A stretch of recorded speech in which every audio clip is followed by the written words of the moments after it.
Hey everybody, welcome to another episode of Zero Turn. Today we're here in Austin, Texas, talking with Carter and Josh from Urban Oasis Contracting. We're gonna hear a little bit about their story and how they got started out here.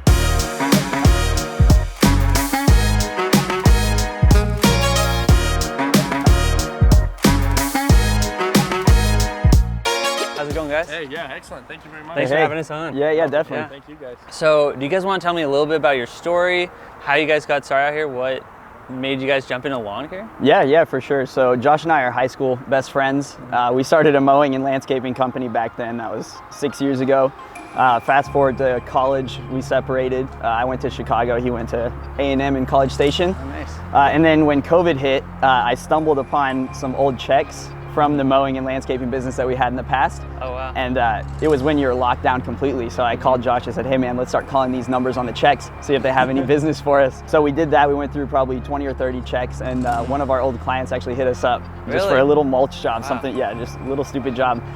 We did the job, and then we told him, hey man, if you like your service with us, can you just post us on Facebook or Nextdoor app? Can you leave us a review? Or we'd like to get more business out of this.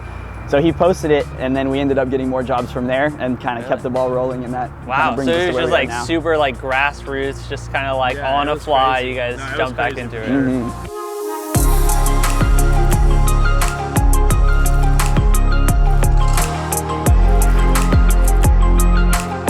Off the bat, we saw, since we were in the landscaping business already, like mowing, we saw a little bit of like a hole in the market. We're like, well, there's not a lot of people that do this.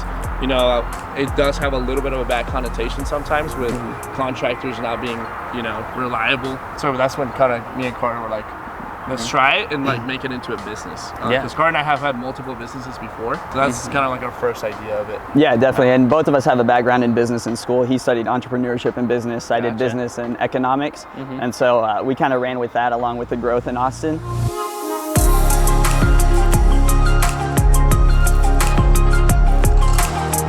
So you guys just got started, was it in 2020? Yeah, it was in 2020.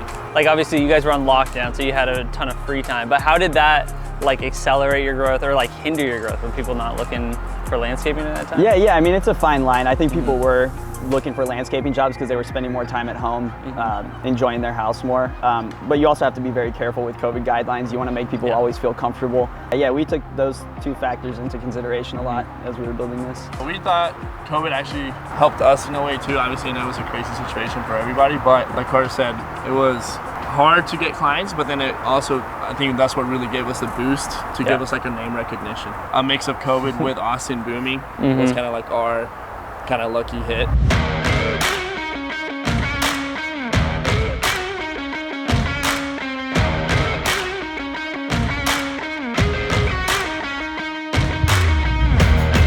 So what is like the main focus of your guys' business? So we're a full scope contracting company. So we specialize in general landscaping stuff, but we've really put a priority on expanding the services that we offer. Cool. So now we're into concrete, masonry, irrigation, pretty much a one-stop shop. What was your guys' original setup? Was it the two of you guys out mowing lawns in the beginning, or did you try to find some employees right off the bat? No, yeah, it was us for a good while. We had a SUV and an old trailer that my dad had, and that's what we did our first round of jobs with. And then whenever we realized this is serious, we're actually getting a good amount of clients, we picked up our first truck and trailer combo. So then we had 2 setups. Then we had some of our friends join the team just for help with labor and everything. And then over time, you just constantly cycle through who's good at this, who's not, what more contractors can we bring in. And yeah, you refine that way over time. How did that feel going from like just getting started this last year and then just like that rapid, like explosive growth?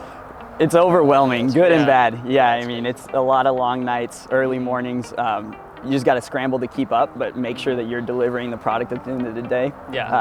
And that was the most difficult part. But we knew that if we stagnate, we're just going to kind of solidify in the state of the business that we're in at that point. So we just constantly refine.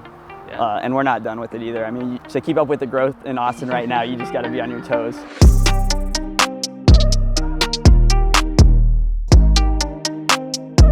What was like the hardest point growing? So you guys are at like almost 2 million now. So what was the hardest point between 0 and 2 million? Was there like just a pain point in between, or did you guys kind of just like fly through it? I look at it as like a stair step. So you'll get to a point where you're like, oh gosh, I need more guys. We have too many jobs. I need more guys. And then you double your guys, and now you're saying, oh geez, I got to struggle to keep these guys occupied, or else I'm going to be losing money. I need more jobs. So now you dump money into marketing, and now you've got too many jobs again. So then you got to get more guys. And so like that's kind of the way it's been with administrative hurdles along the way, but it comes in stair steps. And I feel like once you overcome that stair step, it kind of levels out for a little bit, and you can kind of take a breath, but then you want to get back on it and keep going.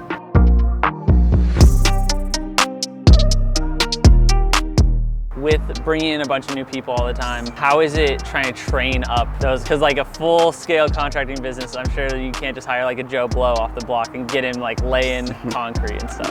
The main team just kind of like naturally grew. From that, we have a good list of employees who pretty much got picked out of maybe 30 people. We kept the best 10, the most hardworking, the most reliable, the ones that we just like click the best with, because we really are more of a community rather than just kind of like an employee-employee relationship. So our main team is of that, which is say 15 people total, but then we have a list of 15 other contractors who do a full-time specialized work.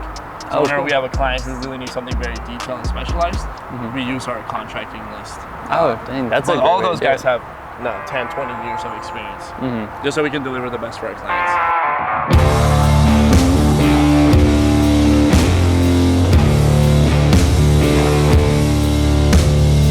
How has trying to find laborers been? Like, have you guys struggled with that? Yeah, it was difficult. We have, like Josh said, about 15 guys that are full-time now, apart from the managers. So those guys are our labor, and they're specialists too. That's the guys you see here. So they're with us full-time, but it is kind of a balance, because if we don't occupy their time, we're paying them either way. Gotcha. So if it rains, we pay them. Oh, wow. Yeah. So are they salary too, or is it just like you guys are like, if you're scheduled, like you're getting paid? They're full-time, so they're 40 hours every week, guaranteed. If it rains or shines, whatever, they get their 40 hours, and then we give them overtime if they go more than 40. Okay. That's we're nice there. That's generous, but you have to be, otherwise you'll get your guys going somewhere else, because there's kind of a shortage in labor, so you got to be nice to them. And that's kind of like builds a good culture too. Everybody's happy. Hey, did you know that they have parrots down here in Texas? Did you also know that you have less than a month to get your tickets for Landscape Summit? You can get them for January 13th, 14th, and 15th at landscapebusinesscourse.com/conference. We'll see you there.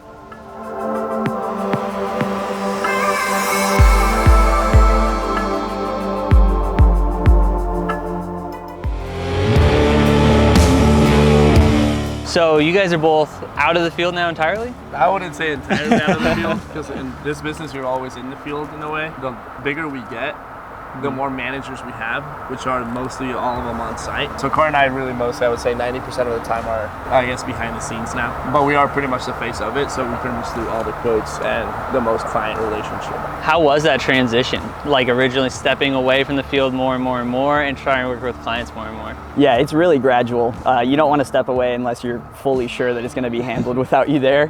So that was definitely a challenge for us, because we're all about quality of jobs, and so stepping away, it's a little bit nerve-wracking, but you know, we kind of popped into jobs a little bit more frequently instead of staying on site, and then gradually you kind of ease away. We trust our managers a lot now. They've had tons of experience, so now everybody's completely proficient. Yeah, I would definitely say the manager is the most important thing, because everyone's representing the same brand, like the same company. So if we're not there and someone messes up, you know, we're kind of getting screwed on the back end too. So that was a super pivotal, like kind of like a pivotal moment where we just had to trust them to do it. Because I mean, there was too many business where you have to grow it, and in order to grow, you have to let somebody kind of delegate. So I would say, the managers was the most important thing.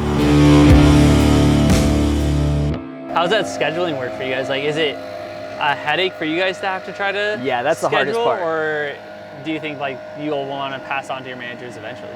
I think eventually we can, but that's the trickiest part by far. We still haven't figured that out completely yet, because of one, you don't know if it's going to rain for a day or 5 days, and so it's impossible to plan ahead, but we're getting there. We're getting better at it. We're leaving ourselves buffers, but not too big of buffers to where we're not maximizing the jobs we can do.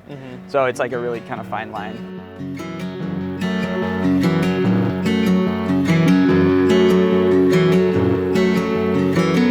Do you guys want to walk me through what this sort of project looks like, how long it takes, what the estimate process is? For sure, so each project does vary. The average job that Urban Oasis takes on is usually about 5 days long. Usually what we do is the quote, which is all online, so their clients book our quotes whenever they want a consultation. Carter and I spearhead those.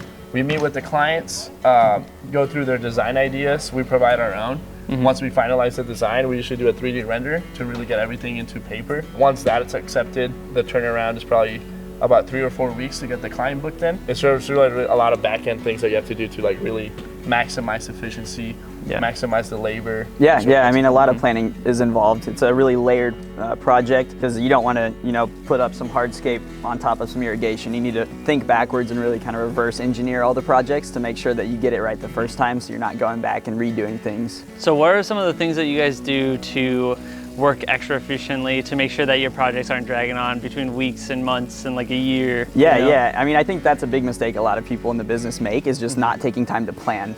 You get a lot of jobs and that's exciting and you want to take as many on as you can, but you really need to sit down, write down your process from start to finish, figure out what guys and how many you need at the job, pre-order your materials, confirm everything with the clients. Gotcha. I think all those things can contribute to a clean project from start to finish, and they affect the bottom line, your relationship with the clients, and how quickly you're in and out.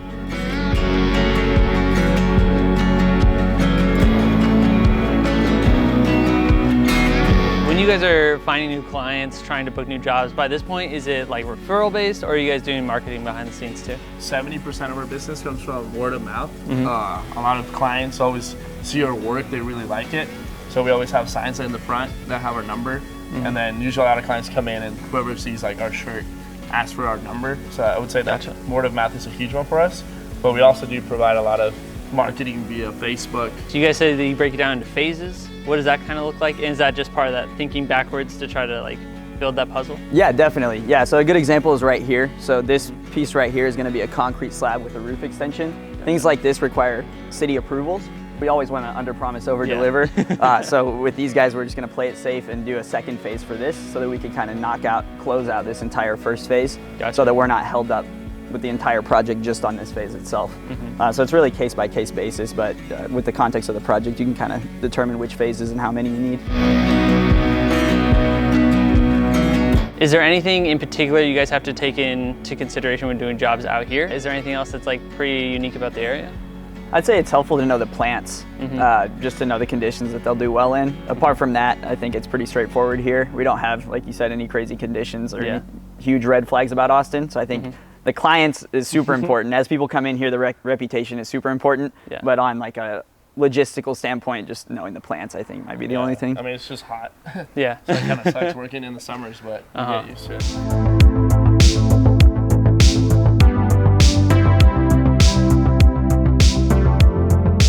What is like a day-to-day in your life? I'd seen a little bit that you were like in the marketing side of it. We're not necessarily completely like mutually exclusive here. We dabble in all of it.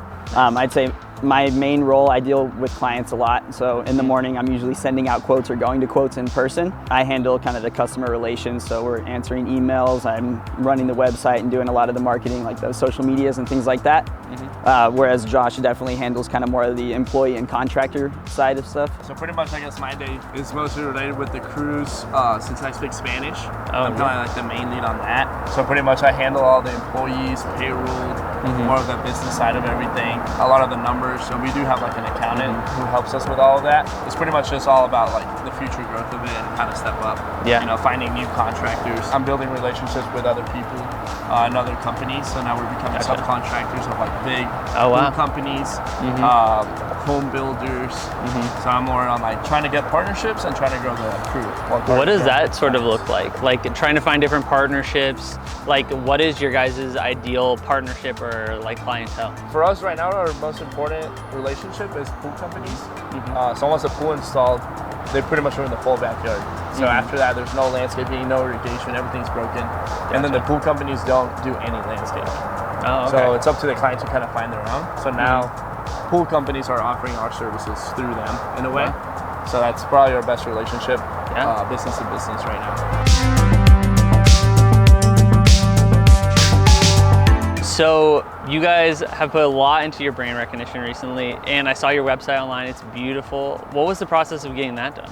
Thanks. Yeah, I actually did that myself. Really? I just had to learn how to do fantastic. it. And just kind of trial and error. It took a couple weeks, but Yeah, we got it done. A lot of YouTube videos. That's great. That's great. And same with the logo. Did you guys do that too? Yeah, same thing. What kind of went through your mind when you were trying to like create that? Like if somebody is like a do-it-themselves sort of guy, a lot of YouTube, obviously. And then what did you guys use to build it? I Googled logo design, honestly, and then I just kind of found the one I like. We picked the color scheme of kind of the vibe that we wanted to create. Yeah, I got a lot of family and friends in on kind of voting for the top 3 that we had developed. Before we were Urban Oasis Contracting, we were called J&C Contracting. That was a little bit more of like a personal 2 kids off the street doing your landscaping. I mean, it was Josh and Carter. Yeah, so we wanted to pivot away from that whenever this became kind of a serious deal and go kind of target the commercial clients and Did really you guys scale. see like that like level of professionalism like kind of amplified once you guys took it away from like the homegrown brand into Urban Oasis? I mean, that was definitely probably one of our biggest points, switching from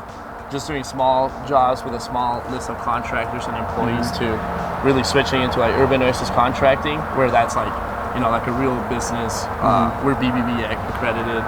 All that kind of came with us really, you know, hey, you have to just do it and do it, and that's the only way to, I guess, grow.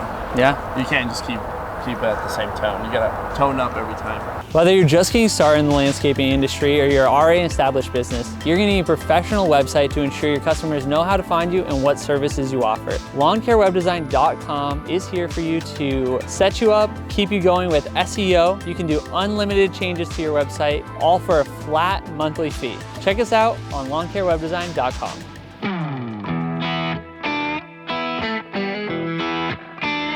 Yeah, so we have weekly salaries for all the guys, all the managers. So they've got a base salary every week that they get for sure, and then a commission based on the job that they manage. So the new system that Josh and I are pivoting to now is we're assigning all the jobs to people. So we're not managing any jobs ourselves. So just the managers are managing jobs, and then Josh and I are just dealing with the clients and the back end stuff.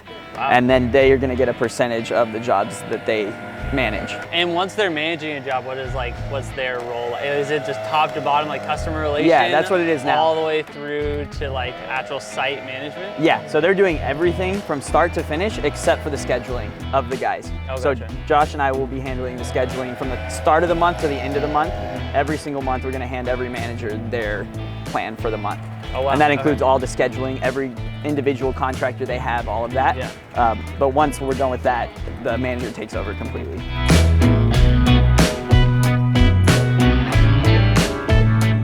So what do you guys do to build that rapport up with your clientele? Is there anything in particular, any tips that you could give anybody else?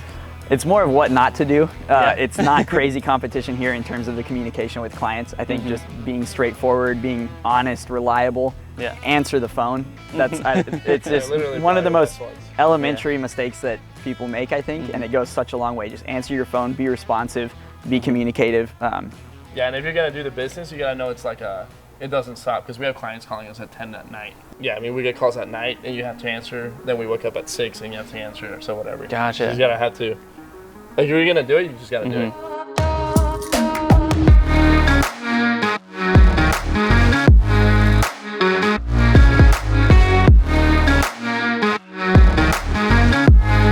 When you guys are doing big scale projects compared to small scale projects, is there anything that is too small for you guys to pick up, or anything that's like way over budget that you wouldn't even like toss along to your contractors? I would say, yeah, minimum at this point, just because of how many clients we're bringing in. We do have a small minimum, just because we're not a company that just comes in and does like a little flower bed. Obviously, if it's incorporated in like a bigger project, we obviously do that work. So there is a minimum to kind of contract us out, and then no maximum.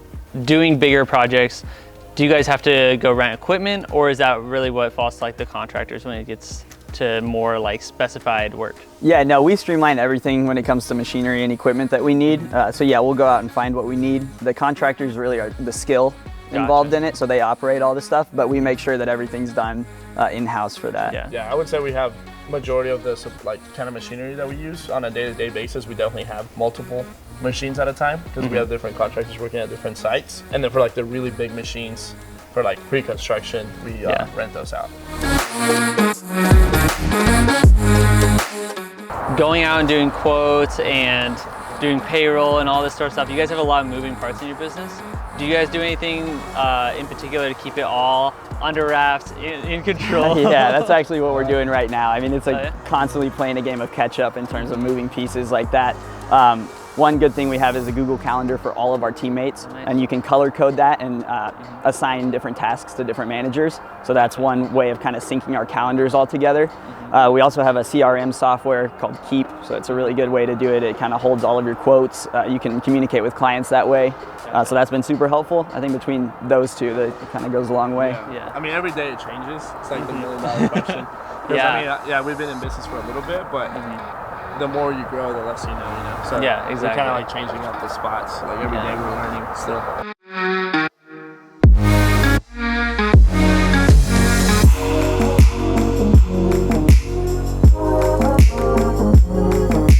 You guys have been in the business full-heartedly from the beginning, working late nights. How have you guys kind of managed your time going into it? I mean, trying to do the books, trying to do the websites, trying to do the clients. What's your guys' time management strategy? Do you have any extra time? No, I mean, business first. For in my mind, at least the first 2 years, you just have to treat it as your baby and give all of the time and availability that you have towards that. I don't think there's the luxury of having free time until you actually achieve what you want to achieve. And for us, we're just keeping up with the demand, and if that means not a lot of sleep at night, that's fine with us. What is your guys' end goal? What's that on the pillar? What's that kind of look like? It's a good question because this is our occupation, but it's also our hobby. Like we love what we do, and I think building is the end goal for us. We don't have an end in sight where we want to stop necessarily. We're not trying to get out of the business at all. So I think just constantly growing is what keeps us happy. Yeah, probably growing and being in the top 3 companies in Austin.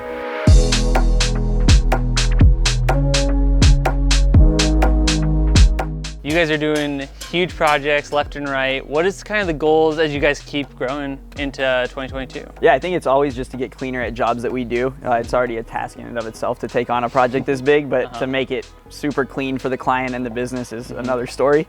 So I think that's really what we're always striving to do, is just clean it up. We definitely want to obviously do the bigger projects.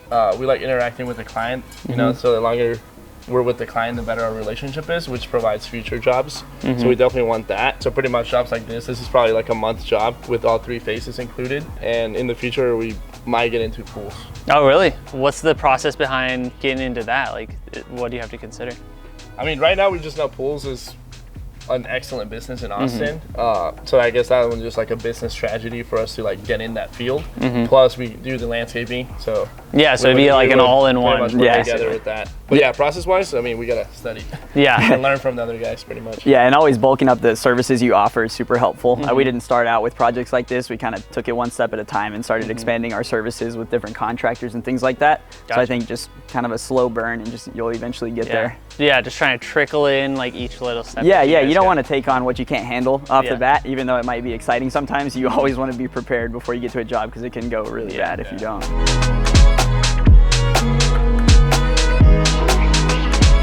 So if people are down in the Austin area looking for contracting work, where can they find you guys? Yeah, so we've got a website. It's www.urbanoasiscontracting.com. And then our Instagram and Facebook is Urban Oasis Contracting. If you're interested in joining on a future episode, check out the link down below and you could be next on Zero Turn.